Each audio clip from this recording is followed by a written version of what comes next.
ಸುಮಾರು ನನಗೊಂದು 10 ವರ್ಷ ಆಯಿತು. ತಂದೆ ತಾಯಿ ನನ್ನನ್ನು ಬೆಂಗಳೂರು ಕಳಿಸಿದ್ರು.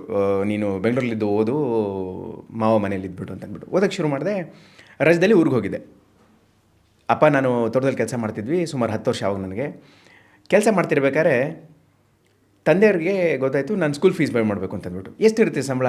ಅಲ್ಲ, ಸ್ಕೂಲ್ ಫೀಸ್ ಆ ಟೈಮಲ್ಲಿ ಒಂದು 3ನೇ ಕ್ಲಾಸು 4ನೇ ಕ್ಲಾಸ್ ಅಂತಂದರೆ 1000 ರೇಂಜಲ್ಲಿ ಇರುತ್ತೆ. ಅದಕ್ಕಿಂತ ಜಾಸ್ತಿ ಏನಿರಲಿಲ್ಲ.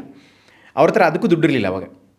ಸರಿ ಅಂತಂದ್ಬಿಟ್ಟು ಏನು ಮಾಡಿದ್ರು, ಹೋಗ್ಬಿಟ್ಟು ಒಬ್ಬರ ಹತ್ರ ಕೇಳಿದ್ರು, ಮತ್ತು ನನ್ನ ಮಗನಿಗೆ ಸ್ಕೂಲ್ ಫೀಸ್ ಕೊಡಬೇಕು, ಸ್ವಲ್ಪ ಸಹಾಯ ಮಾಡಿ, ಬೆಳೆ ಬಂದ ತಕ್ಷಣ ನಿಮ್ಗೆ ದುಡ್ಡು ಕೊಡ್ತೀನಿ ಅಂತ ಅವ್ರು ಹೇಳಿದರು.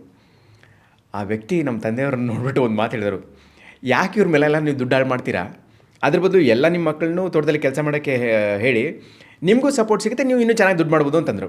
ಒಂದೇ ಒಂದು ಒಳ್ಳೆ ಕೆಲಸ ಅಂತಂದರೆ ನಮ್ಮ ತಂದೆಯವರು ಅವ್ರ ಮಾತು ಕೇಳಲಿಲ್ಲ. ಅದೇ ಕಾರಣಕ್ಕೆ ಇವತ್ತು ನಾನು ನಿಮ್ಮ ಮುಂದೆ ಇದ್ದೀನಿ. ಅವತ್ತು ರಾತ್ರಿ ಒಂದು ಮಾತು ಹೇಳಿದ್ರು ನನಗೆ, ಚೆನ್ನಾಗಿ ಓದು, ಒಳ್ಳೆ ಜಾಬ್ ತೊಗೋ, ಒಳ್ಳೆ ಲೈಫ್ ಲೀಡ್ ಮಾಡು ಅಂತಂದರು. ಯಾವಾಗ ನಾನು 10 ವರ್ಷ ಇದ್ದಾಗ. ನನಗೂ ಏನು ತಂದೆ ತಾಯಿ ಎಷ್ಟೊಂದು ಕಷ್ಟಪಡ್ತಿದ್ದಾರಲ್ಲ, ನಾನು ಚೆನ್ನಾಗಿ ಓದ್ಬಿಟ್ಟು ತಂದೆ ತಾಯಿಗೂ ಒಳ್ಳೆ ಲೈಫ್ ಕೊಡೋಣ ಅನ್ನೋ ಆಸೆ. 10 ವರ್ಷ ಆಗಿದ್ದರೂ ಅದೊಂದು ತಲೆಯಲ್ಲಿ ಓಡ್ತಾಯಿತ್ತು.